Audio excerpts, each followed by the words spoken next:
Assalamualaikum teman-teman, saya mau berbagi informasi tentang fermentasi. Nih, pasti sudah banyak yang dengar tentang fermentasi ya. Fermentasi adalah salah satu proses perubahan kimia oleh mikroorganisme melalui hasil aktivitas enzim yang dihasilkan. Nah, di sini ada peran bakteri baik yang bermanfaat untuk tubuh. Fungsi dari fermentasi yaitu untuk pengawet makanan, produk turunan, mudah dimakan, banyak enzimnya, bahkan gizi lebih tinggi. Nah, mungkin kita tidak menyadari bahwa setiap hari juga mengkonsumsi makanan fermentasi seperti tempe, tape, yogurt, keju, kecap, tauco, dan yang lain-lain. Nah, kadang ada yang bertanya fermentasi itu menghasilkan alkohol, maka makanan minumannya halal atau tidak ya? Nah, berdasarkan prosesnya, fermentasi ada yang aerob, yaitu penguraian dengan oksigen, dan fermentasi anaerob yang tanpa oksigen. Sedangkan berdasarkan produk yang dihasilkan, ada beberapa jenis fermentasi, yaitu fermentasi asam laktat seperti menghasilkan susu, asam, keju, asinan, acar, buah, madu, dan lain-lain. Itu merupakan fermentasi asam laktat. Jadi ini halal ya teman-teman. Kemudian yang kedua, fermentasi alkohol, di mana asam furipat dirubah menjadi etanol atau etil alkohol seperti sari buah, tape, ketan. Nah, ini yang mengandung alkohol dan tidak halal tentunya.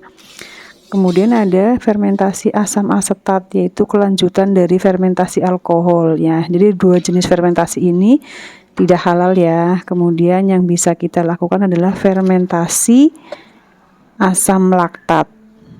Karena fermentasi asam laktat itu halal, saya membuat beberapa makanan dan minuman yang dijadikan fermentasi agar lebih bergizi. Nah, yang fermentasi ini mengandung prebiotik dan probiotik. Nah, apa bedanya ya? Kalau probiotik adalah bakteri baik ya yang membantu memelihara kesehatan sistem pencernaan seperti lambung dan usus.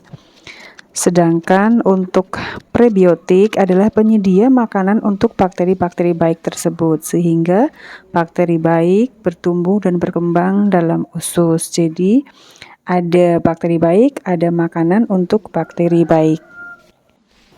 Nah, bakteri baik ini membantu menjaga pencernaan, meredakan diare, dan juga infeksi, diare karena infeksi, mengurangi resiko diabetes tipe 2, menjaga kesehatan usus, mencegah konstipasi atau sembelit, perut terasa lebih kenyang, penyerapan mineral lebih optimal, dan mengendalikan gula dalam darah.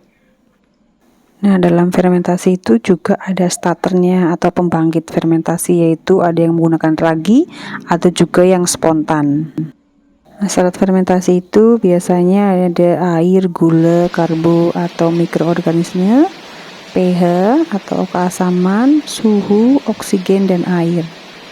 Nah, fermentasi paling sederhana yang bisa kita buat adalah air nabes atau air rendaman kurma. Rendaman kurma ini juga termasuknya fermentasi yang minimal direndam selama 6 jam. Nanti ada beberapa resep-resep yang akan saya bagi.